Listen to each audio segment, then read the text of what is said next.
إن الحمد لله نحمده ونستعينه ونستغفره ونؤمن به ونتوكل عليه ونعوذ بالله من شرور أنفسنا ومن سيئات أعمالنا من يهده الله فلا مضل له ومن يضلله فلا هادي له وأشهد أن لا إله إلا الله وحده لا شريك له وأشهد أن محمدا عبده ورسوله أما بعد فإن خير الحديث كتاب الله وخير الهدي وهدي محمد صلى الله عليه وسلم وشر الأمور محدثاتها وكل محدثات بدعة وكل بدعة ضلالة وكل ضلالة في النار الذي أرسله بالحق بشيرا ونذيرا وداعيا إلى الله بإذنه وسراجا منيرا أما بعد فقد قال الله تبارك وتعالى في كلامه المجيد والفرقانه الحميد أعوذ بالله من الشيطان الرجيم بسم الله الرحمن الرحيم يا أيها الناس اتقوا ربكم الذي خلقكم من نفس واحدة وخلق منها زوجها وبث منهما رجالا كثيرا ونساء واتقوا الله الذي تساءلون به والأرحام إن الله كان عليكم رقيبا بسم الله الرحمن الرحيم يا أيها الذين آمنوا اتقوا الله حق تقاته ولا تموتن إلا وأنتم مسلمون بسم الله الرحمن الرحيم يا أيها الذين آمنوا اتقوا الله وقولوا قولا سديدا يصلح لكم أعمالكم ويغفر لكم ذنوبكم ومن يطع الله ورسوله فقد فاز فوزا عظيما بسم الله الرحمن الرحيم قاف والقرآن المجيد بل عجبوا أن جاءهم منذر منهم فقال الكافرون هذا شيء عجيب أإذا متنا وكنا ترابا ذلك رجع بعيد قد علمنا ما تنقص الأرض منهم وعندنا كتاب حفيظ بل كذبوا بالحق لما جاءهم فهم في أمر مريج أفلم ينظروا إلى السماء فوقهم كيف بنيناها وزيناها وما لها من فروج بسم الله الرحمن الرحيم تبارك الذي بيده الملك وهو على كل شيء قدير الحمد لله উপস্থিত হামজা রাদিয়াল্লাহু আনহু জামে মসজিদের সম্মানিত প্রাণপ্রিয় শ্রদ্ধেয় মুসলিমবৃন্দ, এবং পর্দার অন্তরালে অবস্থানরত সম্মানিতা দিনদার পরেশগার অবলা সরলা মা ও বোনেরা, খুতবার পূর্বে শতকোটি প্রশংসা জানাই যে মহান আল্লাহ সুবহানাহু ওয়া তাআলার অশেষ মেহেরবানিতে, যে মহান আল্লাহ সুবহানাহু ওয়া তাআলার অশেষ কৃপায়, যে মহান আল্লাহ সুবহানাহু ওয়া তাআলা আমাদের দীর্ঘ একটি সপ্তাহ পর দুনিয়াবী জীবনের সকল কর্ম ব্যস্ততাকে ফেলে রেখে এসে, যে মহান আল্লাহ সুবহানাহু ওয়া তাআলা দুনিয়াবী জীবনের সকল বিপদ আপদ থেকে যে আল্লাহ সুবহানাহু ওয়া তাআলা আপনাকে আমাকে মুক্ত রেখেছেন, যে মহান আল্লাহ সুবহানাহু ওয়া তাআলা আজকের এই দিনে পৃথিবীর সূচনা করেছিলেন এবং এই জুম্মার দিনে আবারও এই পৃথিবীকে আল্লাহ সুবহানাহু ওয়া তাআলা ধ্বংস করে দিবেন এবং এই জুম্মার দিনে আল্লাহ সুবহানাহু ওয়া তাআলা আবারও সেই কিয়ামত উদিত করবেন। সেই মহান সত্তা, যে মহান সত্তা আপনার আমার হায়াত মাউত, আপনার আমার রিজিক, আপনার আমার তাকদীর যিনি লিপিবদ্ধ করেছেন, সেই মহান সত্তার নিকট আমরা সকলেই অন্তরের অন্তরস্থল থেকে অসংখ্য গণিত শুকরিয়া জানাই। সকলেই বলি আলহামদুলিল্লাহ। অতঃপর দরুদ সালাম শান্তির ধারা বর্ষিত হতে থাকুক সেই নবীর প্রতি, যে নবীর দেখানো পদ্ধতিতে আমাদের নিজেদের ব্যক্তি জীবন, পারিবারিক জীবন, সামাজিক জীবন, সার্বিক জীবন, সেই নবীর আদর্শে যখন আমরা আমাদের জীবনকে প্রচালিত করতে পারবো, তখনই আমরা শান্তির একটি জীবন পেয়ে যাব। সেই শান্তির জীবনের জন্য যে নবী তার 23 বছর জীবনে তিনি তার রক্ত দিয়ে, তিনি তার সার্বিক জ্ঞান দিয়ে মহান আল্লাহ সুবহানাহু ওয়া তাআলার ওহীর মাধ্যমে জীবনের বিনিময়ে সহস্র নির্যাতনের মধ্য দিয়ে যে ইসলাম নামক যে শান্তির যে বিধান আল্লাহ নবী সাল্লাল্লাহু আলাইহি সাল্লাম আমাদের মাঝে দিয়ে গেছেন, সেই নবীর প্রতি আমরা সকলেই সংক্ষিপ্তভাবে দরুদ পাঠ করি বলে সাল্লাল্লাহু আলাইহি ওয়াসাল্লাম। সম্মানিত উপস্থিতি, আজকের এই জুম্মার খুতবার আমার সংক্ষিপ্ত আলোচনার বিষয় হচ্ছে গণতন্ত্র পদ্ধতি, গণতন্ত্র ও ভোট। এই বিষয়টা আসলে কি?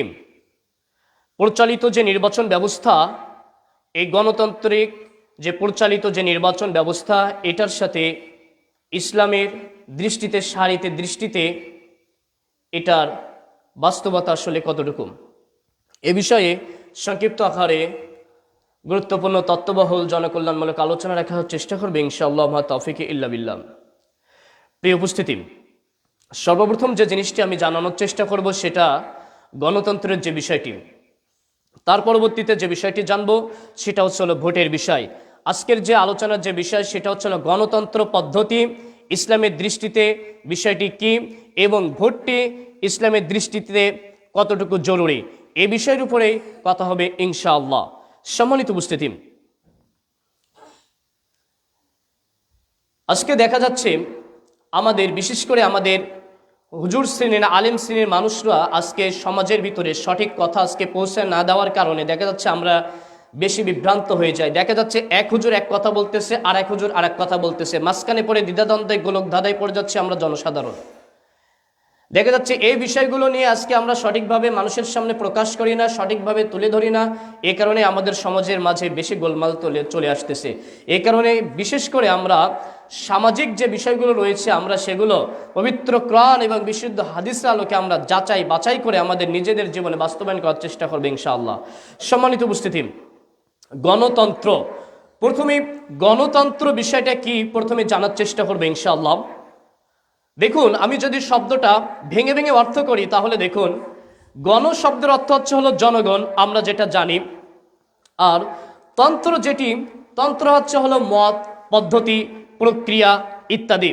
তাহলে আমরা জানতে পারলাম গণতন্ত্রের শাব্দিক অর্থ জনগণের মত, জনগণের পদ্ধতি। সম্মানিত উপস্থিতি, তাহলে এই গণতন্ত্রটা কিসের মত, কিসের পদ্ধতি? একটি রাষ্ট্রের চালিকা শক্তি, একটি রাষ্ট্র কিভাবে চলবে সেটার নাম, যে মতের উপরে চলবে সেটাই হচ্ছে হলো গণতন্ত্র। গণতন্ত্রের ভাষায় আব্রাহাম লিঙ্কনের সংজ্ঞা অনুযায়ী আমরা যেটি জেনে থাকি সেটা হচ্ছে হলো democracy is the government of the people, by the people and for the people. অর্থাৎ গণতন্ত্র এমন একটি সরকার ব্যবস্থা যা জনগণের উপর জনগণের দ্বারা পরিচালিত জনগণের শাসন ব্যবস্থাকে এই গণতন্ত্র বলা হয়। এই গণতন্ত্রের ভিতরে মৌলিক হলো 10টি বিষয় ধারা রয়েছে, যে বিষয়টিও আমাদের প্রত্যেকেরকে সুস্পষ্টভাবে আমাদেরকে জানা দরকার বাংলাদেশের নাগরিক হিসাবে। কারণ দেখা যাচ্ছে পদ্ধতি হিসাবে গণতন্ত্রকে আমরা মেনে নিচ্ছি, কিন্তু গণতন্ত্রেরও যে ধারা রয়েছে, যে বৈশিষ্ট্যগুলো রয়েছে, আমরা সেগুলো দেখা যাচ্ছে আমাদের সে অধিকারগুলো খর্ব করা হয়। এজন্য গণতন্ত্র রাষ্ট্রে আমাকে সে বিষয়গুলো আমাকে প্রথমে আগে জানতে হবে। দেখুন, গণতন্ত্রের যে 10টি ধারার ভিতরে যেটি আপনি উইকিপিডিয়া এখন সার্চ দিলে আপনি পেয়ে যাবেন। প্রথম যেটি, প্রত্যেকটি গণতন্ত্রের রাষ্ট্রের প্রত্যেকটি মানুষের সংগঠন করার অধিকার থাকবে। 2 নম্বর, প্রত্যেকটি ব্যক্তির তার নিজস্ব যে সম্পত্তি সেটার অধিকার থাকবে, অন্য কেউ সেটাতে হস্তক্ষেপ করতে পারবে না। প্রত্যেকটি মানুষ ধর্মীয় অধিকার পালন করতে পারবে। গণতন্ত্রের যে ধারার ভিতরে অন্যতম যে বৈশিষ্ট্য সেটি হচ্ছে গণতন্ত্রের রাষ্ট্রে প্রত্যেকটি মানুষের বাক স্বাধীনতা থাকবে। গণতন্ত্রের রাষ্ট্রে প্রত্যেকটি নাগরিকের প্রাপ্য অধিকার তাকে থাকবে। গণতন্ত্রের বৈশিষ্ট্য হলো তার জীবনের নিশ্চয়তা থাকবে। গণতন্ত্রের বৈশিষ্ট্য হলো যে শাসিত যে সকল মানুষ থাকবে সেই শাসিত মানুষদের সম্মতিতে একটি নির্বাচন হবে। গণতন্ত্রের বৈশিষ্ট্যের মধ্যে আরও অন্যতম বৈশিষ্ট্য হলো সংখ্যালঘু যারা রয়েছে তাদেরও অধিকার থাকবে এবং ভোটের অধিকার। এই যে পয়েন্ট কয়টি বললাম, এই পয়েন্টগুলো হলো গণতন্ত্রের মৌলিক বৈশিষ্ট্য। লিখে আপনি সার্চ দিবেন, এই পয়েন্ট কয়টি আপনি উইকিপিডিয়ায় পেয়ে যাবেন। সম্মানিত উপস্থিতি, তাহলে আমি এবার এখানে যেটি বলতে যাচ্ছি, দেখা যাচ্ছে আমরা পদ্ধতি হিসাবে গণতন্ত্রের গণতন্ত্রকে শুধু ভোটের মাধ্যমটা মানতেছি, অথচ যখন যে সরকার আসতেছে সেই স্বৈর শাসনের মতো অবস্থা হয়ে যাচ্ছে, যে দেখা যাচ্ছে আপনার আমার বাক স্বাধীনতা থাকতেছে না। অথচ আমি গণতন্ত্রের দেশে বসবাস করতেছি, অথচ আপনার আমার বাক স্বাধীনতা নাই, আপনার আমার ধর্মীয় স্বাধীনতা নাই, আপনার আমার জীবনের নিশ্চয়তা নাই। তাহলে এগুলো যদি গণতন্ত্রের বৈশিষ্ট্যর ভিতরে হয়, তাহলে আপনার আমার এটা তো দেওয়া কর্তব্য রাষ্ট্রের, আর এই রাষ্ট্র থেকে আদায় তো আমাকে করে নিতে হবে। সম্মানিত উপস্থিতি, তাহলে প্রথমে আমি জানালাম গণতন্ত্রের শাব্দিক অর্থ, তারপরে আমরা জানলাম গণতন্ত্রের যে মৌলিক বৈশিষ্ট্য এবং গণতন্ত্রের পারিভাষিক সংখ্যা জানলাম। এরপরে যে বিষয়টি আমরা জানানোর চেষ্টা করব সেটা হলো জনগণের এই যে গণতন্ত্রের মৌলিক যে 3টা বিষয় রয়েছে, সে 3টা বিষয়ের মধ্যে 3টা বিষয় রয়েছে। একটি হলো জনগণের সরকার, 2 নম্বর হলো জনগণের মাধ্যমে নির্বাচিত, 3 নম্বর জনগণের জন্য নিবেদিত। এই 3টা পয়েন্টের উপরে গণতন্ত্রের যে বিষয়, সে বিষয়ে আজকে আলোচনা হবে ইনশাআল্লাহ। সম্মানিত উপস্থিতি, তাহলে আমরা জানতে পারছিলাম গণতান্ত্রিক যে অধিকার, গণতন্ত্রের যে মৌলিক বৈশিষ্ট্য। এরপরে আমরা জানার চেষ্টা করব যে বিষয়ে যে 3টা পয়েন্ট বললাম, জনগণের সরকার। সম্মানিত উপস্থিতি, গণতন্ত্রের যে বিষয়টি আমরা জানব, গণতন্ত্রের যে বিষয় সেটি এখনই এবার জানানোর চেষ্টা করবে ইনশাআল্লাহ। প্রথমে গণতন্ত্রের পরিচয় জানলাম, এরপরে জনগণের যে সরকার। সম্মানিত উপস্থিতি, জনগণের সরকার দ্বারা যেটি বোঝানো হয় সেটা হচ্ছে জনগণ যেটা চাইবে সেটাই সরকার করবে এবং করতে বাধ্য থাকবে, যেটিকে আমাদের বাংলাদেশে বলা হয় সার্বভৌম ক্ষমতা। সম্মানিত উপস্থিতি, অর্থাৎ এমন ক্ষমতা যেটা কোনো মানুষ বিরোধিতা করতে পারবে না, অর্থাৎ জনগণ সকল ক্ষমতার উৎস। গণতন্ত্রের যে বৈশিষ্ট্য, গণতন্ত্রের যে আমি 3টা বিষয় আমি নোট করেছি, একটি হলো জনগণের সরকার, আরেকটি জনগণের মাধ্যমে নির্বাচিত সরকার এবং জনগণের জন্য নিবেদিত সরকার। এই 3টি হলো গণতন্ত্রের ভিতরে। আর এর মধ্যে প্রথম যেটি জনগণের সরকার, এই পয়েন্টটা বুঝলে গণতন্ত্র সম্পর্কে ইনশাআল্লাহ স্পষ্ট ধারণা পেয়ে যাবেন। সম্মানিত উপস্থিতি, জনগণের হাতে আইন প্রণয়ন করার অধিকার থাকে, অর্থাৎ গণতন্ত্রের যে সিস্টেমটা রয়েছে, এই সিস্টেমের প্রথম যে বিষয় সেটি হলো জনগণ হয় সকল ক্ষমতার উৎস এবং জনগণের হাতে আইন প্রণয়ন করার সকল অধিকার থাকবে। জনগণ যা বৈধ বলবে তাই বৈধ হবে, জনগণ যেটা অবৈধ বলবে সেটা অবৈধ হবে। তাহলে দেখুন, গণতন্ত্রের যে বিষয় সেটা হচ্ছে কি, জনগণ সকল ক্ষমতার উৎস, জনগণ যেটা বৈধ বলবে সেটা বৈধ হবে, জনগণ যেটা অবৈধ বলবে সেটা অবৈধ হবে। এটা হলো গণতন্ত্রের সিস্টেম। সম্মানিত উপস্থিতি, এবার আমি যেটি আপনাকে বোঝাতে চাচ্ছি, পক্ষান্তরে ইসলামের নিয়ম অনুযায়ী বোঝার চেষ্টা করবেন। এই গণতন্ত্রের এই বিশ্বাসকে, সকল ক্ষমতার উৎস জনগণ, এই মতবাদকে বিশ্বাস করাকে, এই মতবাদ হলো কুফরি মতবাদ। সম্মানিত উপস্থিতি, সকল আলেম উলামাগণ সকলে এই মতবাদকে বিশ্বাস করাকে মুরতাদ হিসাবে সকলে স্বীকৃতি দিয়েছেন এবং কুফরি মতবাদ হিসাবে সকলে স্বীকৃতি দিয়েছেন। সম্মানিত উপস্থিতি, একমাত্র সার্বভৌম ক্ষমতার মালিক আল্লাহ সুবহানাহু ওয়া তাআলা। জনগণ সার্বভৌম ক্ষমতার মালিক নয়, একমাত্র ক্ষমতার মালিক আল্লাহ সুবহানাহু ওয়া তাআলা। সম্মানিত উপস্থিতি, আমি যে বিষয় বলতে যাচ্ছিলাম, এই জনগণ সকল ক্ষমতার উৎস নয়, সকল ক্ষমতার মালিক আল্লাহ সুবহানাহু ওয়া তাআলা। আল্লাহ সুবহানাহু ওয়া তাআলার সামনে সকল রাজা প্রজা, রাষ্ট্রের জনগণ সকলেই নিঃস্বার্থ মাথা নত করতে বাধ্য থাকবে। সম্মানিত উপস্থিতি, এরপরে যে বিষয় এটার সাথে সংশ্লিষ্ট সেটা হলো এই গণতন্ত্র হারাম, কিন্তু এটার মাধ্যমে যে সকল কাজগুলো হচ্ছে সেই কাজগুলো আপনি আমি হারাম বলতে পারি না। সম্মানিত উপস্থিতি, বোঝার চেষ্টা করুন। এটার মাধ্যমে, আমাদের গণতন্ত্রের পদ্ধতির মাধ্যমে সমাজে যে কাজগুলো হচ্ছে, আমি আবারও বলার চেষ্টা করতেছি, গণতন্ত্রের যে শাব্দিক অর্থে বলছিলাম যে তন্ত্র হলো মত প্রক্রিয়া, অর্থাৎ এটা একটি দেশ চালানোর একটি পদ্ধতি, একটি হলো মত। তাহলে এই গণতন্ত্রের মাধ্যমে দেখা যাচ্ছে এটা একটি মাধ্যম, এই মাধ্যমে যে ভালো কাজগুলো দেখা যাচ্ছে, গণতন্ত্র দেখা যাচ্ছে হারাম, কিন্তু এটার মাধ্যমে যে কাজগুলো হচ্ছে সেই কাজগুলো কিন্তু আবার হারাম নয়। সম্মানিত উপস্থিতি, আমি যে বিষয়টি বোঝাতে চাচ্ছিলাম সেটি হচ্ছে জনগণের যে সরকার, জনগণের সরকার, গণতন্ত্রের যে প্রথম যে বিষয় সেটি হলো জনগণের সরকার। এই জনগণের সরকার থেকে যে বিষয়টা হলো গণতন্ত্রের সিস্টেমে বলা হচ্ছে যে সকল ক্ষমতার মালিক জনগণ, কিন্তু ইসলামের দৃষ্টিতে সকল ক্ষমতার মালিক একমাত্র আল্লাহ সুবহানাহু ওয়া তাআলা। কোন ব্যক্তি যখন এই জনগণ হচ্ছে সকল ক্ষমতার উৎস এটাকে বলবে, এটাকে মেনে নিবে, যে এটাকে বিশ্বাস করবে, সে তখন কুফরি করবে, সে তখন কুফরি মতবাদে বিশ্বাসী হবে। এটাই প্রখ্যাত আলেমগণ এই কথাগুলোই বলেছেন। সম্মানিত উপস্থিতি, তাহলে এখন আমাদের করণীয় কি? আমরা মুসলিম, আমাদের সকলকে আপ্রাণ চেষ্টা করতে হবে, আমাদের সকলকে মুসলিম হিসাবে, আমরা সকলেই মুসলমান, আমরা সকলেই আল্লাহ সুবহানাহু ওয়া তাআলার বান্দা। আমাদের সবাইকে চেষ্টা করতে হবে সেই আল্লাহ সুবহানাহু ওয়া তাআলার আইন অনুযায়ী এই দেশকে পরিচালনা করার।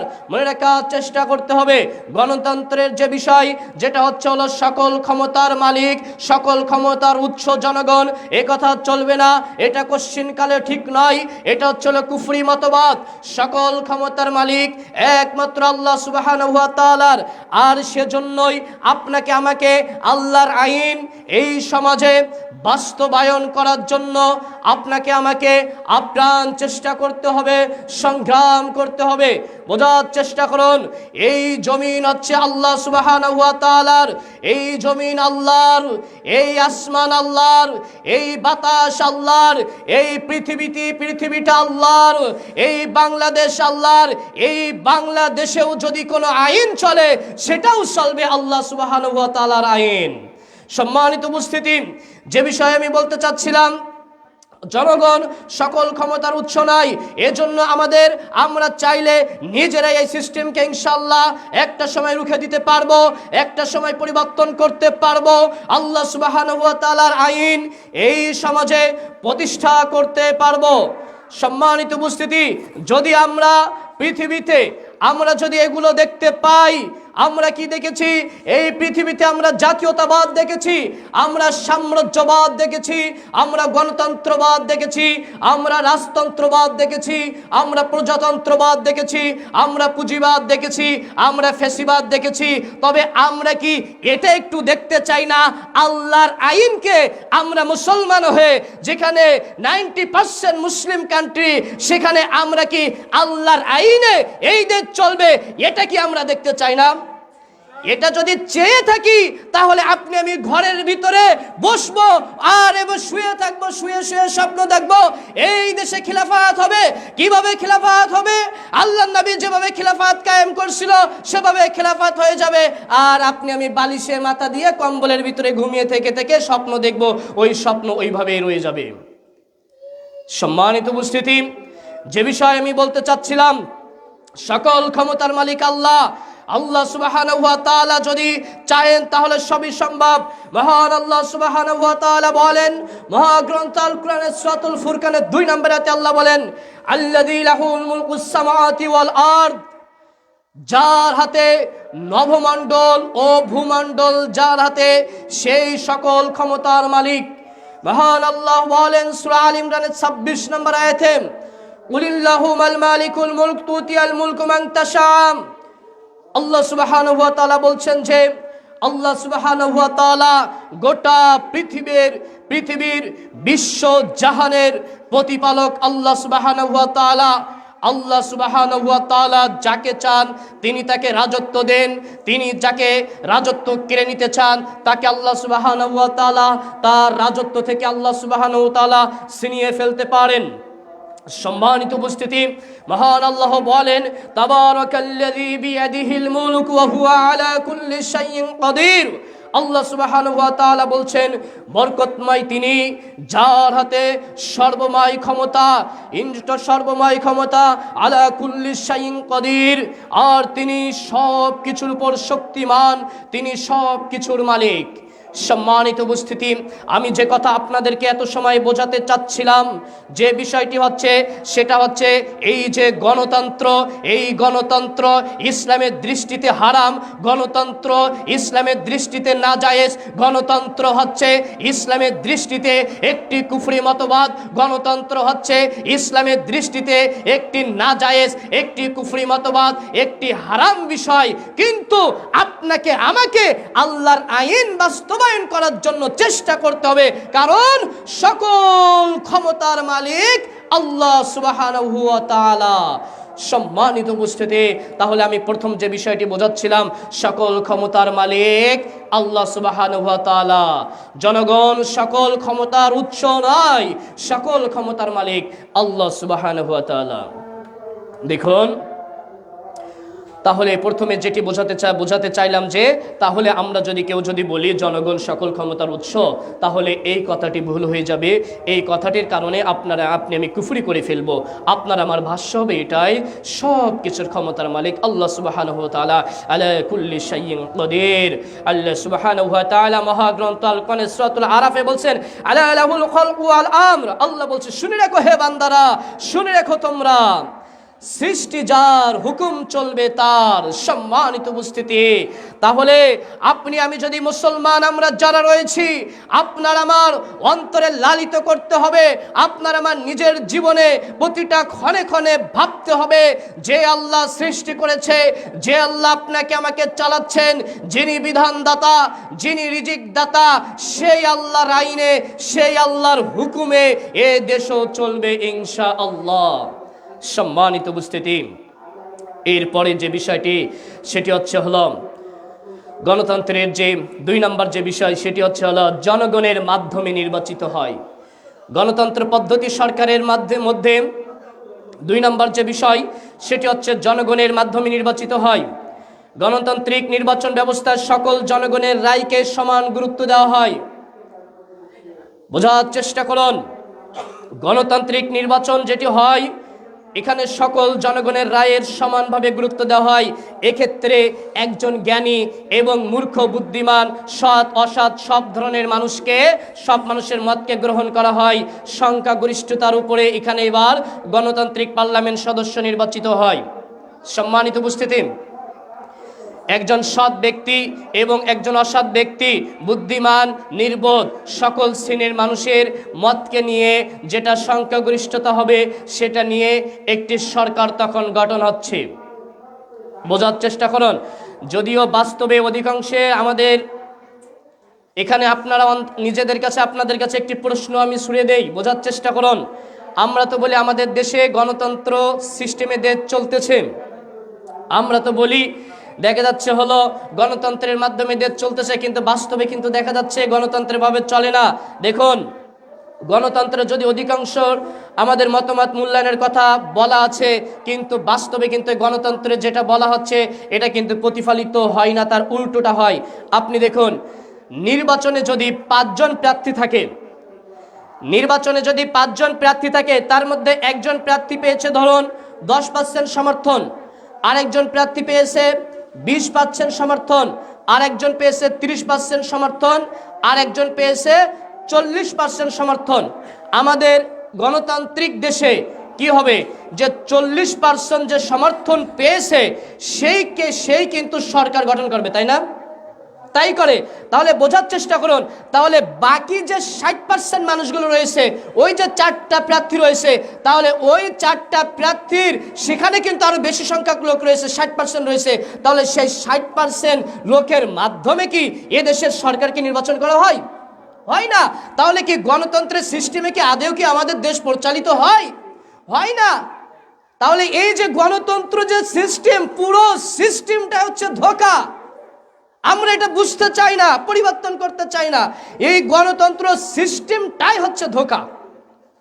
সম্মানিত উপস্থিতি, যাই হোক, এই জন্য এই ব্যবস্থায় ভোটার হওয়ার জন্য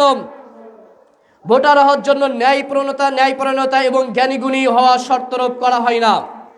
দেখুন, জনগণের মাধ্যমে যে নির্বাচিত সরকার হচ্ছে, এই যে ভোট ব্যবস্থা রয়েছে, এই ভোটার হওয়ার জন্য সততা, ন্যায়পরায়ণতা, জ্ঞানীগুণী হওয়ার কোনো শর্তরূপ এখানে কিন্তু দিয়ে দেওয়া নাই।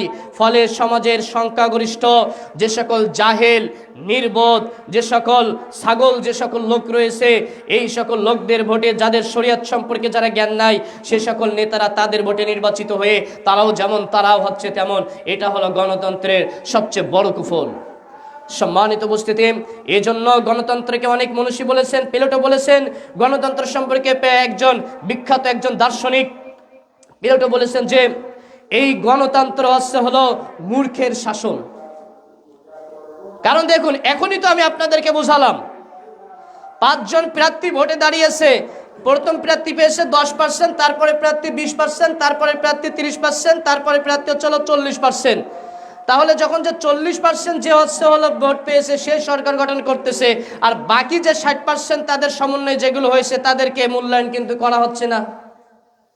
তাহলে এখানে কিভাবে সংখ্যাধিক্য মানুষদেরকে কিভাবে গণতন্ত্রে যারা যদি জনগণের মত নেয়, তাহলে সেখানে সকল জনগণের মত কি আসলো না। সম্মানিত উপস্থিতি, এজন্য এই গণতন্ত্রের সিস্টেমটা হলো ধোঁকা। সম্মানিত উপস্থিতি, পক্ষান্তরে এরপরে যে বিষয়টা আরেকটি বলছিলাম, যেটি হলো এই যে গণতন্ত্রের পরিচালিত নির্বাচন ব্যবস্থার যে আরেকটি বিষয়, সেটা হচ্ছে জনগণের জন্য নিবেদিত। গণতন্ত্রের যে সিস্টেমের যে 3 নাম্বার যে সিস্টেম, সেটা হলো জনগণের মাঝে যে নির্বাচিত। এরপরে 2 নাম্বার যে বিষয়টা আপনাদের মাঝে আমি বলছিলাম, জনগণের মাধ্যমে নির্বাচিত। এখানে দেখুন, এই যে আজকে একজন যে নির্বোধ বোকা শ্রেণীর, যার মাথার মাঝে কোনো জ্ঞান নাই, বুদ্ধি নাই, সমাজ সম্পর্কে সে জানে না, যার ভিতরে কোনো জ্ঞান নাই কিভাবে দেশ পরিচালনা করতে হয়, সে মানুষ তো নেতা হচ্ছে এবং হচ্ছে কাদের মাধ্যমে? যারা নির্বোধ, যে সকল বোকা শ্রেণীর মানুষ, তাদের ভোটের মাধ্যমে হচ্ছে। এজন্য আমাদেরকে সচেতন হতে হবে, যে অর্থাৎ ভোটার হওয়ার জন্য যোগ্যতা লাগার জন্য সে সকল বিষয়গুলো আমাদের সরকারের নিকট দাবি জানাতে হবে। কারণ দেখা যাচ্ছে, দেখুন, এই গণতন্ত্রের দেশে দেখা যাচ্ছে এই যে জনগণের ভোটের মাধ্যমে যখন এই সরকার নির্বাচন হচ্ছে, এই যে সকল মানুষ ভোট দিচ্ছে, দেখা যাচ্ছে এখানে 10 জন জ্ঞানী শ্রেণীর মানুষ রয়েছে, আর এখানে দেখা যাচ্ছে 20 জন হচ্ছে মূর্খ শ্রেণীর মানুষ রয়েছে। এবার এখানে দেখা যাচ্ছে 2 জন প্রার্থী রয়েছে, একজন ভালো ভালো জ্ঞানী আর একজন মূর্খ। জ্ঞানীরা দেখা যাচ্ছে জ্ঞানীরা রয়েছে 10 জন, ওই জ্ঞানী ব্যক্তিদেরকে তখন হচ্ছে হলো ভোট দিচ্ছে, আর মূর্খ রয়েছে হচ্ছে হলো 20 জন, তখন ওই মূর্খ ব্যক্তিদেরকে ওই 20 জন তখন ভোট দিয়ে দিয়েছে। তাহলে এবার বোঝার চেষ্টা করুন, তাহলে ওই যে 20 জন যে মূর্খ যারা রয়েছে এই 10 জন জ্ঞানীর কাছে তারা কি সমান? একজন নির্বোধ আর একজন বুদ্ধিমান ব্যক্তি কি কখনো সমান? তাহলে এদের এই ভোটটি কখনো এক একজনের ভোটের ওজনটা 2 জনের ভোটের ওজনটা একই রকম না। এজন্য আমাদের দেশের প্রচলিত যে ব্যবস্থা, এই ব্যবস্থাকে আমাদেরকে পরিবর্তন করে এটা করতে হবে যে ভোট দিতে হলে তাদেরকে যে একটি শিক্ষা ব্যবস্থা বা তাদের এই যোগ্যতা প্রয়োজন থাকা দরকার, এই ইলম তাদের ভিতরে থাকা দরকার। সম্মানিত উপস্থিতি, এটা হচ্ছে হলো সরকার থেকে এগুলো করা উচিত। তা না হলে দেখা যাচ্ছে এই যে ভোট কেনা বেচা চলতেছে, এই যে গণতন্ত্রের যে সিস্টেমে যে জনগণের মাধ্যমে যে সরকার নির্বাচন হচ্ছে, এটার মাধ্যমে দেখা যাচ্ছে হলো এখন 500 টাকায় ভোট বিক্রি হয় না ভাই? মানে নির্বাচনের আগে দেখা যাচ্ছে যে মানে এই সকল মানে সমাজের মধ্যে যে সকল নির্বোধ মানুষ আমাদের সমাজের মাঝে রয়েছে, দেখুন কোন এক নেতা তাকে নির্বাচনের আগে গিয়ে 500 টাকা হাতে ধরাই দিচ্ছে, ধরাই দেওয়ার পরে বলছে, বাবা এই ভোটটি এই ইসে দিও, ভোটটি আমাকে দিও। তখন ওই 500 টাকা, বাপরে বাপ আমি তো 500 টাকা পেয়েছি, তখন ওই ভোটটি তখন তার কথা মতো গিয়ে তাকে গিয়ে দিচ্ছে।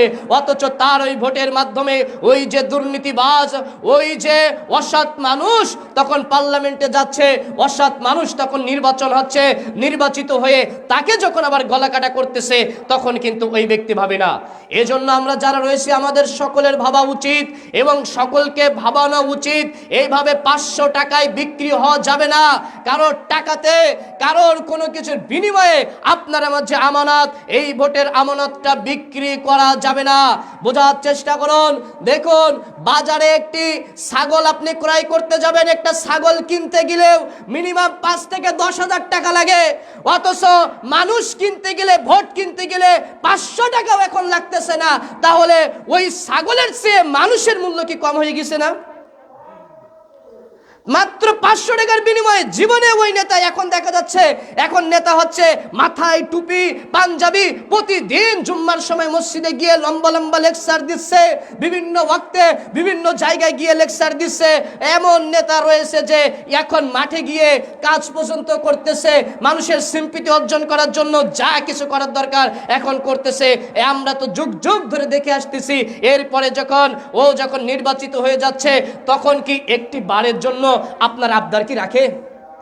আপনি যখন যে নেতার জন্য আপনি মিছিলে গিয়ে রাস্তায় পড়ে অ্যাক্সিডেন্ট করেছিলেন, ওই নেতার কাছে নির্বাচন হওয়ার পরে আপনি যদি বলেন ভাই আপনার নির্বাচনে গিয়ে আমি তো পা ভেঙেছিলাম, তাকে দেখ না, কে রে তুমি, কবে গিয়েছিলে? সম্মানিত উপস্থিতি, এই জন্য আমি যে কথা বলছিলাম, আমাদের ভোটার যদি যারা ভোটার, সরকার থেকে এটা নির্ধারণ করতে হবে ভোটার হতে গেলেও একটা যোগ্যতা যে থাকবে, সেই যোগ্যতার মাপকাঠিতে তারা ভোট দিতে পারবে। সবাই ভোট নেওয়া যাবে না, সবাই ভোট দেওয়ার এই ব্যবস্থাকে বন্ধ করার চেষ্টা করতে হবে। যেমন আমরা 18 বছর না হলে যেমন ভোটার হতে পারি না, এটা রাখতে হবে। 18 বছর না হলে সে দেখা যাচ্ছে একটা নাগরিক সনদ পাচ্ছে না। ঠিক এইভাবে আলাদা একটা যোগ্যতা, আলাদা একটা নিয়ম তৈরি করতে হবে যে এই যোগ্যতা না হলে ওই ব্যক্তি ভোট দিতে পারবে না। তাহলে দেখা যাচ্ছে আস্তে আস্তে আপনার আমার এই সকল যে সকল অসৎ মানুষ, এই সকল মানুষ থেকে আমাদের সমাজ আস্তে আস্তে বেরিয়ে আসবে ইনশাআল্লাহ।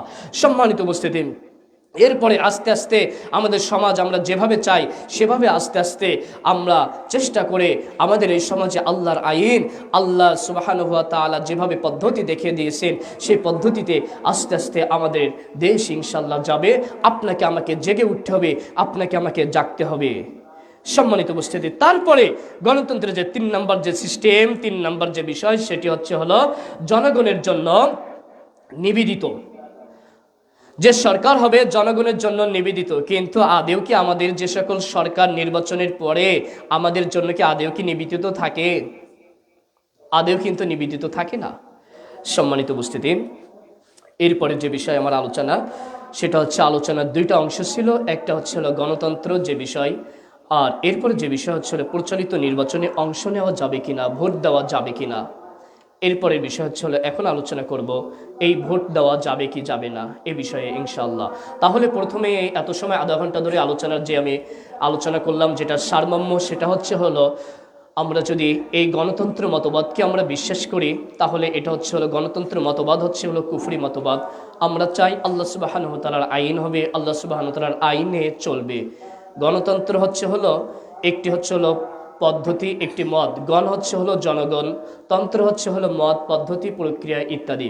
সম্মানিত উপস্থিতি, তাহলে জনগণের যে সকল মতের একটা পদ্ধতির মাধ্যমে যেটা ভোটটা নির্বাচন করা হয় এটা আমরা জানতে পারলাম। সম্মানিত উপস্থিতি, এরপরে যে আলোচনার যে বিষয় সেটি হচ্ছে হলো প্রচলিত নির্বাচনে আপনি আমি অংশ নিতে পারবো কিনা। সম্মানিত উপস্থিতি,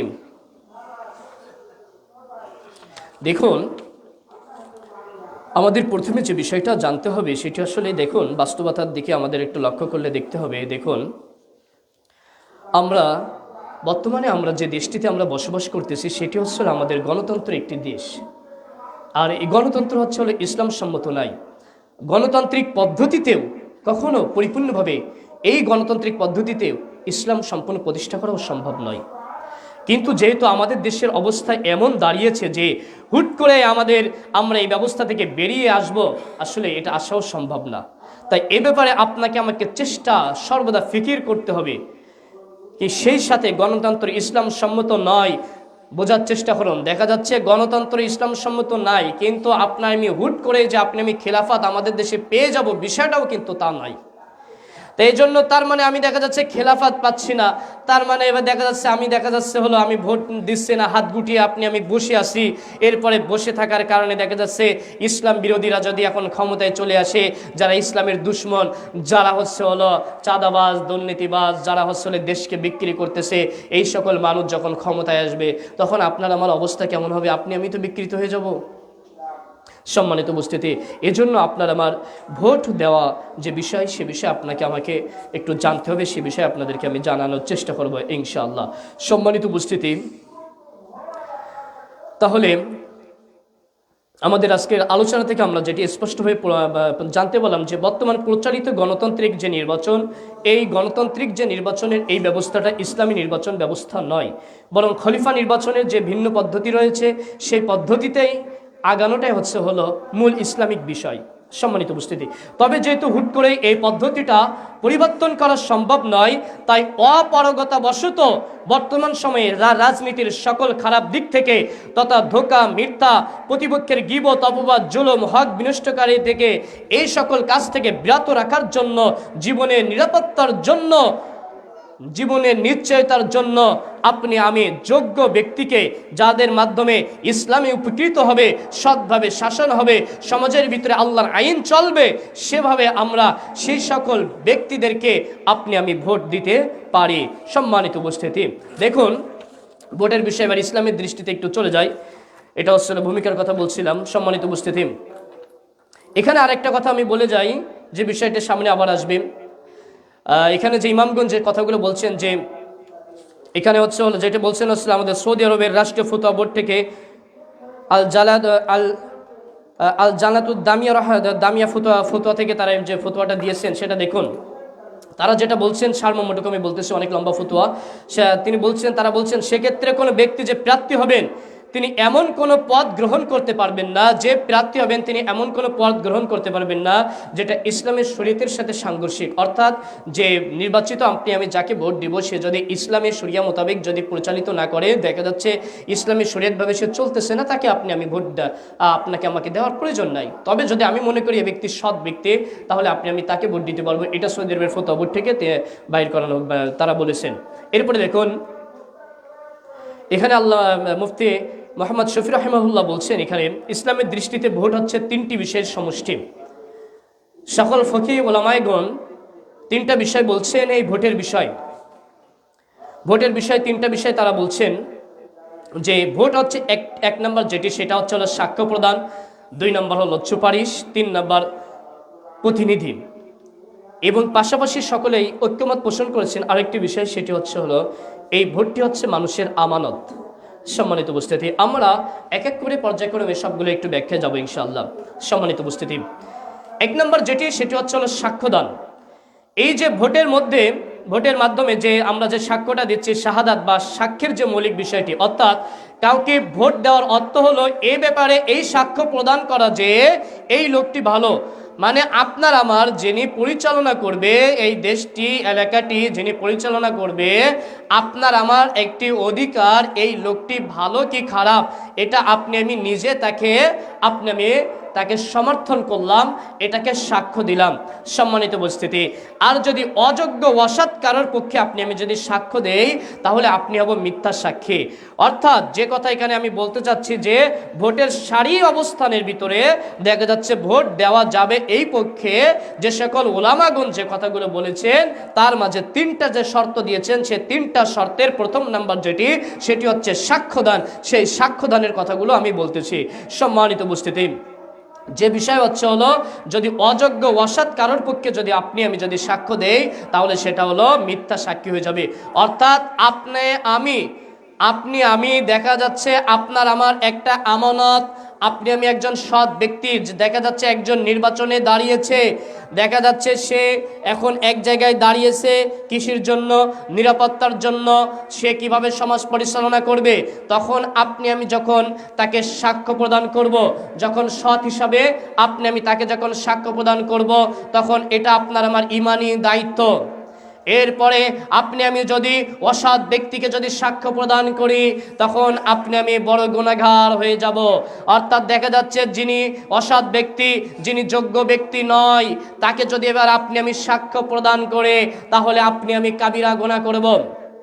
আল্লাহর নবী সাল্লাল্লাহু আলাইহি সাল্লাম বলছেন, হে আদম সন্তানরা, তোমরা মনে রাখবা, সহিহ বুখারী হাদিস নাম্বার 5976 নম্বর হাদিসে আবু জার রাদিয়াল্লাহু আনহু হাদিসটি বর্ণনা করেছেন। আল্লাহর নবী সাল্লাল্লাহু আলাইহি সাল্লাম বলছেন যে মিথ্যা সাক্ষ্য দেওয়া এবং মিথ্যা কথা বলা কাবিরা গুনাহ।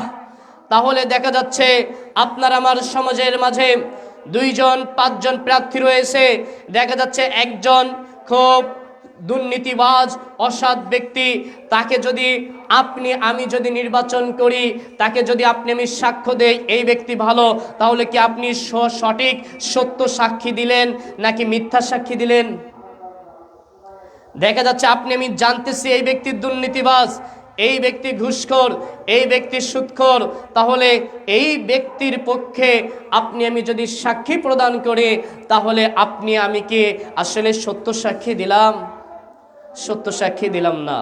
সম্মানিত উপস্থিতি, এই জন্য আপনার আমার এর মাধ্যমে আপনার আমার এই ভোটের মাধ্যমে যার মাধ্যমে হকদার যে ব্যক্তি প্রকৃত হক, সেই হককে আপনি আমি তার অধিকার থেকে যেন বঞ্চিত না করি, এটা আপনার আমার ঈমানি দায়িত্ব। সম্মানিত উপস্থিতি, এজন্য আপনার আমার এই ভোটের মাধ্যমে কোনো অযোগ্য ব্যক্তি, কোনো চাঁদাবাজ, কোনো দুর্নীতিবাজ, কোনো অপদার্থ ব্যক্তি আপনার আমার এই সাক্ষ্য প্রদানের জন্য তাদের প্রতি আপনি আমি সাক্ষ্য প্রদান না করে আপনার আমার সমর্থনের কারণে আপনি আমি যেন এমন কোনো মিথ্যাবাদীকে অসৎ ব্যক্তিকে আপনি আমি যেন নির্বাচিত না করি। সম্মানিত উপস্থিতি, ওলামায়ে কেরামগণ 2 নম্বর যে বিষয় বলছেন, 1 নম্বর যে বললাম সাক্ষ্য প্রদান, 2 নম্বর যে বিষয় সেটি হচ্ছে হলো প্রতিনিধি নিয়োগ। অর্থাৎ ভোটের মাধ্যমে কি হয়? প্রতিনিধি নিয়োগ হয়। এই যে কথাগুলো বলছি এগুলো কিন্তু আমার কোনো কথা নাই, ওলামায়ে কেরাম যেগুলো বলছেন সেগুলোই আমি আপনাদের সামনে উপস্থাপন করছি। ভোট দেওয়ার পক্ষে ওলামায়ে কেরামগণ যেগুলো বলছেন, যেগুলো নিয়ে আমাদের সমাজে বিভ্রান্তি চলতেছে। প্রতিনিধি নিয়োগ বলতে যেটা আপনার ভোট প্রদান করে পুরো জাতির পক্ষে যে প্রতিনিধিত্ব করে থাকে, পুরো জাতির জিম্মেদার হিসাবে উক্ত রায় পেশ করার সময় যে সকল ব্যক্তি যারা সমাজের প্রতিনিধি করে, এই সকল ব্যক্তিদেরকে প্রতিনিধি করার জন্য আপনি আমি তাদেরকে আরও এগিয়ে দিলাম। সম্মানিত উপস্থিতি, তাহলে আপনাকে আমাকে মনের কাছে প্রশ্ন করতে হবে, বিবেক দিয়ে ভাবতে হবে, আপনি আমি যার প্রতিনিধিত্বে থাকতে চাই, আপনি আমি যাকে নেতা বানাতে চাই, তাহলে আমি কেমন হিসাবে নেতা হিসাবে তাকে পছন্দ করি? আমি কি একজন দুর্নীতিবাজ নেতাকে পছন্দ করি নাকি একজন সৎ নেতাকে পছন্দ করি? এই ভোটের মাধ্যমে ইসলামী শরিয়া মোতাবেক যেটা বলা হচ্ছে 3টা যে বিষয়, তার মধ্যে একটা যেটা প্রতিনিধি, এই যে প্রতিনিধি হিসাবে আপনি আমি কাকে নির্বাচিত করছি, আপনি আমি কাকে চাচ্ছি, আপনার আমার ঈমান দিয়ে সেটা অর্পিত করতে হবে। সম্মানিত উপস্থিতি, এরপরের যে বিষয়, সে বিষয়টি হচ্ছে হলো আপনার আমার এই ভোটটি হলো সুপারিশ। অর্থাৎ বোঝার চেষ্টা করুন, প্রথমে যে বিষয়টি বলছিলাম, আপনার আমার ভোট হচ্ছে হলো 1 নম্বর যেটি হচ্ছে হলো সাক্ষ্য প্রদান করা, 2 নম্বর যেটি হচ্ছে হলো প্রতিনিধিত্ব আপনি আমি সমর্থন করা, 3 নম্বর যে বিষয় সেটি হচ্ছে হলো সুপারিশ। ভোটের মাধ্যমে, এই ভোটের মাধ্যমে একজন প্রার্থীর জন্য সুপারিশ করা হয়ে থাকে। আপনি আমি তাকে উক্ত পদে সেই ব্যক্তি যোগ্য কিনা আপনি আমি তাকে এই জন্য সুপারিশ করে থাকি, তাকে আপনি আমি সিল মেরে থাকি, তার পক্ষে দেখা যাচ্ছে আপনি আমি সাফাই গেয়ে থাকি। সুতরাং প্রার্থী যদি অযোগ্য, অথর্ব, পাপাচারী, অত্যাচারী হয়, তাহলে অন্যায় কাজে সুপারিশ করার জন্য সুপারিশকারী তথা আপনি আমি ভোটার গুনাহগার হব।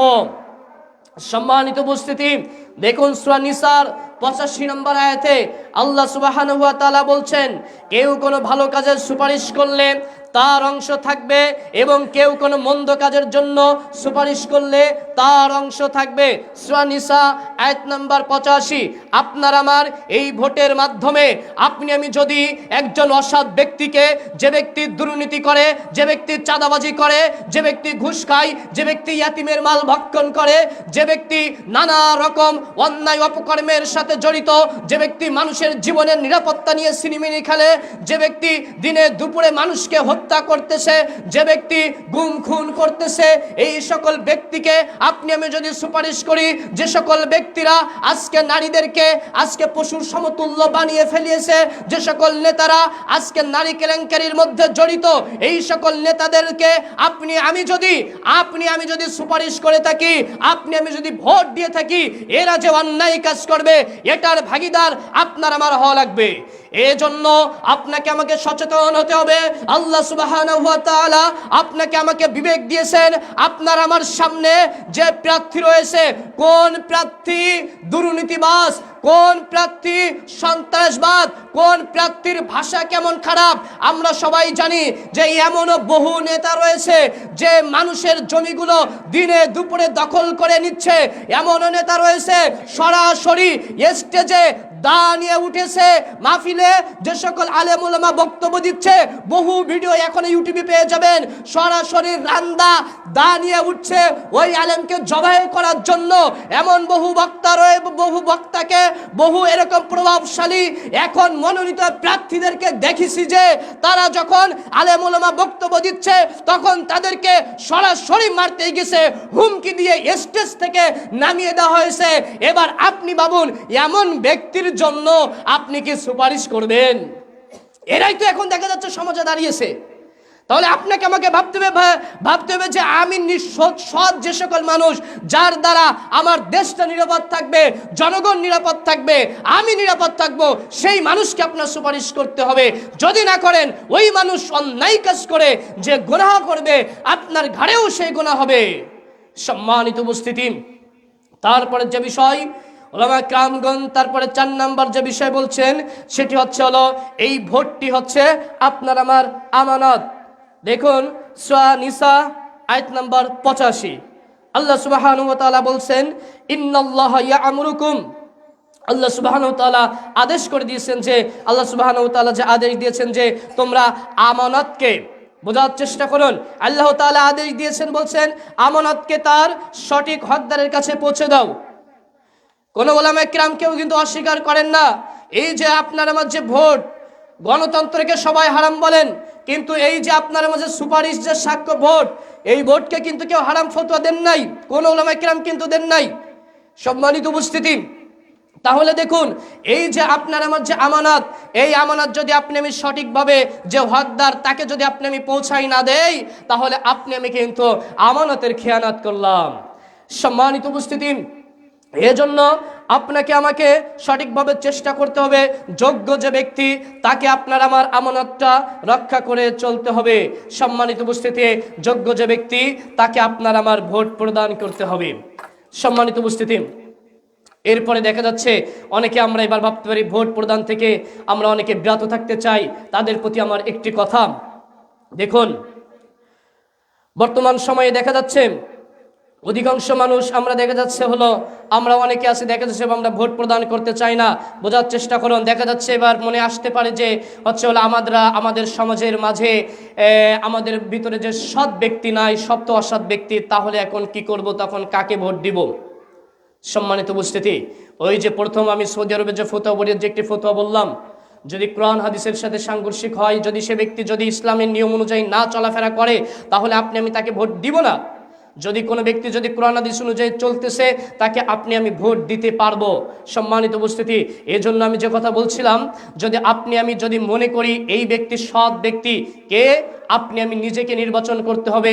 আপনার আমার যাকে মনে হবে এই ব্যক্তির মাধ্যমে আমার দেশটি নিরাপদ থাকবে, এই ব্যক্তির মাধ্যমে সমাজ উপকৃত হবে, এই ব্যক্তির মাধ্যমে এই সমাজের সকল অন্যায় অপকর্ম দূরীভূত হবে, তখন আপনি আমি ভোট প্রদান অর্থাৎ তাকে আপনি আমি সুপারিশ করতে পারবো। সম্মানিত উপস্থিতি, এরপরে দেখা যাচ্ছে আমরা এমন মানুষ এবার খুঁজে পাই না। এখানে ফকিহগণ যে কথাগুলো বলছেন, বোঝার চেষ্টা করুন, এখানে ফকিহগণ যে কথাগুলো বলছেন যে হচ্ছে দেখা যাচ্ছে হলো ফিকি যে মাসালাগুলো দেখা যাচ্ছে যে বিষয়গুলো তারা যেভাবে আস্তে আস্তে পর্যায়ক্রমে নিয়ে আসছেন, যে দেখা যাচ্ছে হলো কোনো সৎ ব্যক্তি নাই, সব অসৎ ব্যক্তি। তখন এবার কি করব, তখন এখানে তারা এবার ফতোয়া দিয়েছেন যে প্রার্থীর নীতি নৈতিকতা, চিন্তা চেতনা ও কাজে কর্মের অন্যের প্রার্থীর তুলনায় কম যারা খারাপ রয়েছে, দেখা যাচ্ছে যার চিন্তা চেতনা ভালো, নীতি নৈতিকতা ভালো রয়েছে, তাকে ভোট প্রদানের জন্য বলেছেন। আল্লামা বারাকাত নাসাফি রাহিমাহুল্লাহ এই কথা বলেছেন। সম্মানিত উপস্থিতি, তাহলে প্রথম যে বিষয় এত সময় জানতে পারলাম, এই যে গণতন্ত্রের যে বিষয়টি, প্রথম মৌলিক যে গণতন্ত্রটি হারাম, কিন্তু ভোটটি হারাম নয়। ভোটটি হলো আপনার আমার আমানত। সম্মানিত উপস্থিতি, এই জন্য আপনি আমি চেষ্টা করব আপনার আমার আমানত যেন যোগ্য প্রার্থী পাই। আল্লাহ সুবহানাহু ওয়া তাআলা কবুল করে নিন, আমিন। ওয়া আখিরু দাওয়ানা আলহামদুলিল্লাহি রাব্বিল আলামিন। আলহামদুলিল্লাহ রাব্বিল আলামিন ওয়া আকিবাতুল মুত্তাকিন ওয়া সাল্লাতু ওয়া সালামু আলা আশরাফিল আমবিয়া ওয়াল মুরসালিন ওয়া আলা আলিহি ওয়া আসহাবিহি আজমাইন। ইন্নাল্লাহা ওয়া মালাইকাতাহু ইউসাল্লুনা আলান নবী ইয়া আইয়ুহাল্লাযীনা আমানু সাল্লু আলাইহি ওয়া সাল্লিমু তাসলিমা। আমরা সকলে দুরূদ ইব্রাহিম পাঠ করি। আল্লাহুম্মা সাল্লি আলা মুহাম্মাদ ওয়া আলা আলি মুহাম্মাদ কামা সাল্লাইতা আলা ইব্রাহিম ওয়া আলা আলি ইব্রাহিম ইন্নাকা হামিদুম মাজিদ। আল্লাহুম্মা বারিক আলা মুহাম্মাদ ওয়া আলা আলি মুহাম্মাদ কামা বারাকতা আলা ইব্রাহিম ওয়া আলা আলি ইব্রাহিম ইন্নাকা হামিদুম মাজিদ। সম্মানিত উপস্থিতি, এরপরে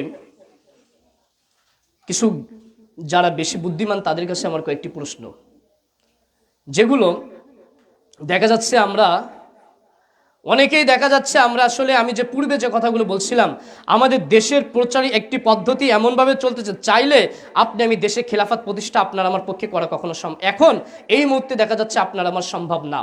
কিন্তু দেখা যাচ্ছে আপনার আমার মাঝে আপনি আমি হাত গুটিয়ে ভোট না দিয়ে বসে থাকবো, কিন্তু আপনার আমার নির্বাচন কি হবে না? নির্বাচন কি বন্ধ হয়ে থাকবে? নির্বাচন কিন্তু বন্ধ থাকবে না। দেখা যাচ্ছে আপনি আমি দেখা যাচ্ছে হাত গুটিয়ে বসে থাকলাম, আপনি আমি একজন যোগ্য প্রার্থীকে ভোট না দিলাম। ওই যে আগে যে উদাহরণটা দিলাম, এখানে দেখা যাচ্ছে 10 জন মানুষ আর এখানে 20 জন মানুষ, দেখা যাচ্ছে ওই 10 জন মানুষ দেখা যাচ্ছে ভালো ব্যক্তিকে দিচ্ছে আর 20 জন মানুষ খারাপ ব্যক্তিকে দিচ্ছে। তাহলে যারা ওই খারাপ ব্যক্তি আর ওই খারাপ ব্যক্তিরাই তো বিজয় লাভ করতেছে, তখন ওই সকল নিরীহ মানুষদের উপরে, সৎ মানুষের উপরে তখন স্টিমরোলার চালানো হচ্ছে।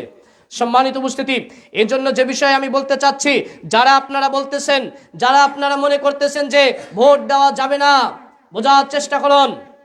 যারা বলতেছেন ভোট বর্জন করার কথা, তাদের কাছে আমার কয়েকটি বিষয় জানার আছে।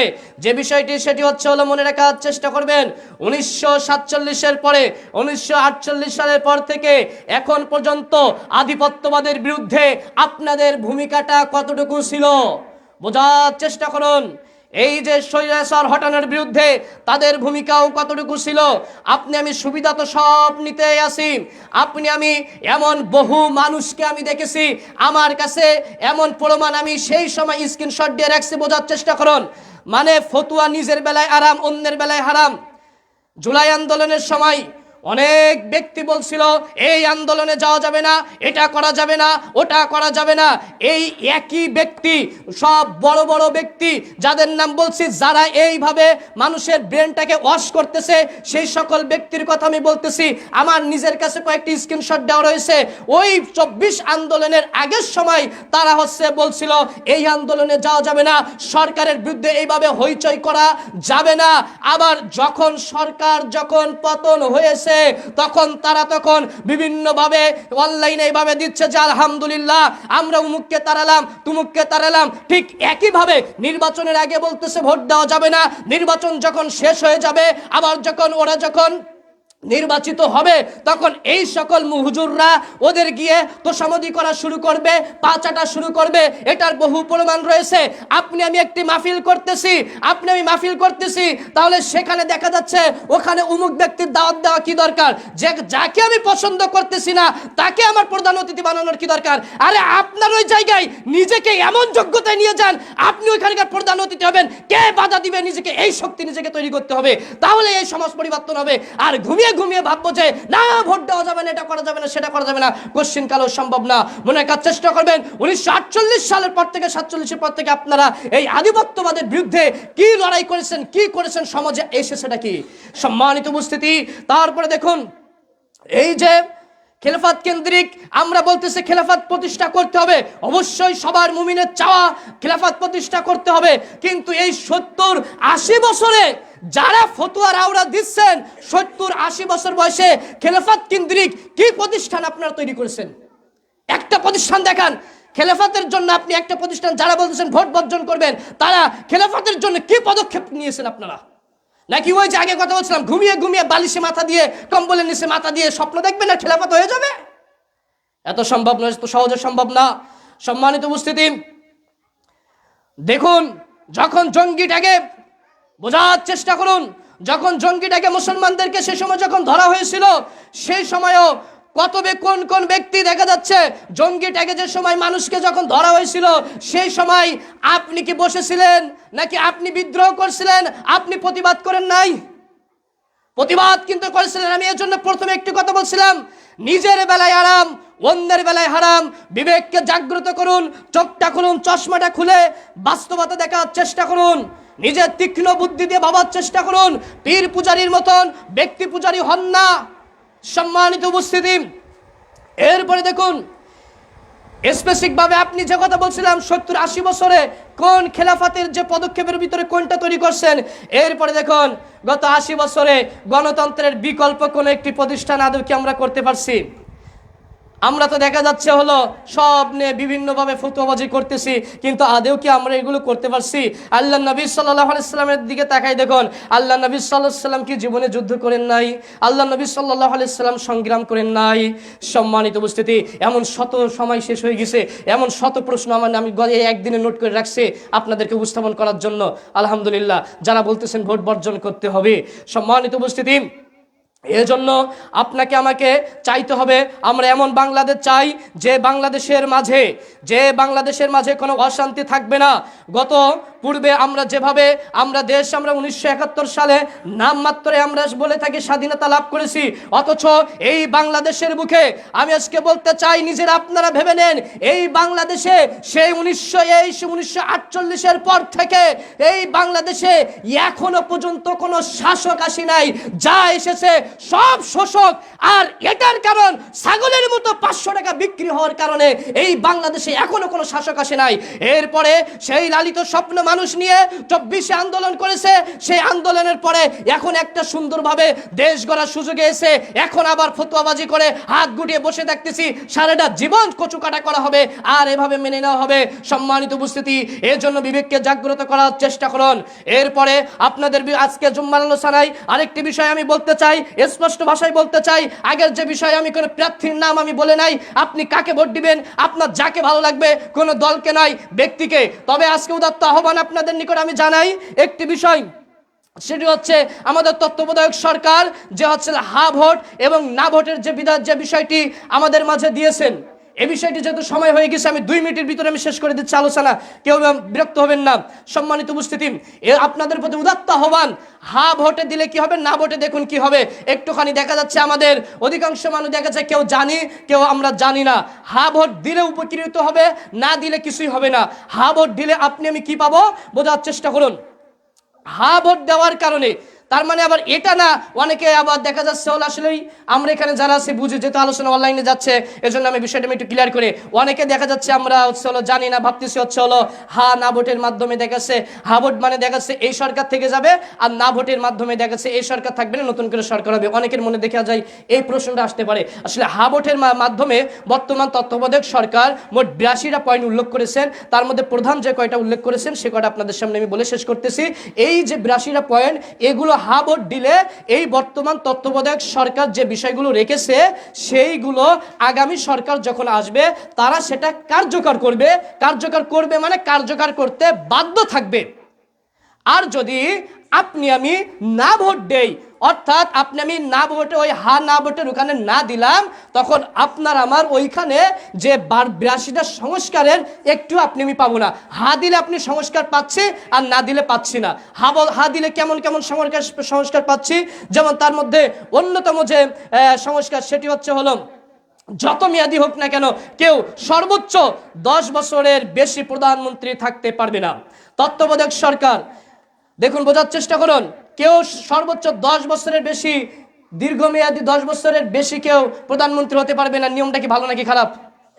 যখন দেখা যাচ্ছে হলো 10 বছরের পরে চলে যাচ্ছে, তখন কিন্তু তার ভিতরে একটা স্বৈরাচারিতা চলে আসে। সম্মানিত উপস্থিতি, তারপরে যেটি তত্ত্বাবধায়ক সরকার, নির্বাচন কমিশন ও সরকারি কর্ম কমিশন সকলেই মিলে এই যে পিএসসি গঠনের সরকারি দল বিরোধী দল একত্রে সকলেই কাজ করবে। তারপরে যেটি সরকারি দল ইচ্ছামতো সংশোধন পরিবর্তন করতে পারবে না, কারণ সংশোধনে এখন একটা আছে, আবার অন্য দল আসতেছে, সে দল তার নিজের ইচ্ছা মতন দেখা যাচ্ছে এসে সে পরিবর্তন করতেছে। সম্মানিত উপস্থিতি, এরপরে আপনারা কিন্তু জানেন, অনেক এই আলোচনা তো অনেক লম্বা।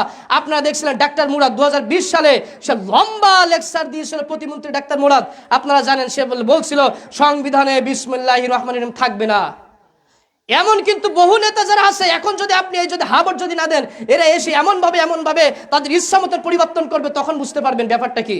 সম্মানিত উপস্থিতি, তারপরে যেটি বিরোধী দল থেকে ডেপুটি স্পিকার এবং গুরুত্বপূর্ণ সংসদীয় কমিটির সময় সভাপতি নির্বাচন করা হবে, এবং সংসদের পরে তারপরে যে বিষয়টি সেটি হচ্ছে ক্ষমতার ভারসাম্য প্রতিষ্ঠার জন্য পার্লামেন্টে একটি উচ্চকক্ষ হবে, এটা আপনারা জানেন। তারপরে দেশের বিচার ব্যবস্থা স্বাধীনভাবে কাজ করবে। এরপরে আপনার মৌলিক সেবাগুলো নিশ্চিত করা থাকবে, যেমন ইন্টারনেট, যেমন আপনার 24 আন্দোলনের সময় আপনার আমার ফোনে নেট কাজ করে নাই, কিন্তু নেট কিন্তু বন্ধ করা হয়েছিল, এই জন্য ইন্টারনেট আপনার চালু থাকবে। এরপরে দণ্ডপ্রাপ্ত অপরাধীদেরকে রাষ্ট্রপতি ইচ্ছামতো ক্ষমা করতে পারবে না। এখন বর্তমানে যদি এখন রাষ্ট্রপতি যদি চায় শেখ হাসিনারে ক্ষমা করতে পারবে। এখনো যদি চায় শেখ হাসিনারে ক্ষমা করে দিবে। এখন ফাঁসির আসামি শেখ হাসিনা, চাইলে কিন্তু সে কিন্তু তারা ক্ষমা করতে পারবে। কিন্তু আপনি আমি যদি চাই যারা অন্যায় করছে, যারা হচ্ছে হলো ফাঁসির আসামি, তারা ফাঁসি পাক, তাহলে আপনার আমার অন্তত এজন্য হাবটে ভোট দিতে হবে। আপনি আমি যদি চাই জুলাইয়ের যে সকল সনদগুলো রয়েছে, যে সকল আহত হয়েছে, যে সকল যারা হিংস্র বাহিনী যারা ছিল, সন্ত্রাস যারা ছিল, তাদের যদি বিচার যদি আপনি আমি চাই, তাহলে আপনাকে আমাকে হাবট দিতে হবে। আপনি আমি যদি চাই একটি সুন্দর বাংলাদেশ, যদি আপনি আমি চাই, তাহলে আপনি আমি এবং রাষ্ট্রপতি এবং প্রধানমন্ত্রীর মধ্যে একটা ভারসাম্য থাকবে, এগুলো সহ আরও অনেক রয়েছে। তাহলে আপনি আমি যদি সুন্দর একটি বাংলাদেশ চাই, আপনি আমি যদি চাই একটি শান্তিপূর্ণ সব বিচার থাকবে। আর আরেকটি কথা বলে দেই, হাবটের মধ্যে সবগুলোই ভালো, একটা শুধু একটু বিষয় রয়েছে, সেটা হচ্ছে হলো নারীর যে বিষয়, এগুলো আস্তে আস্তে আমাদের পরিবর্তন করতে হবে।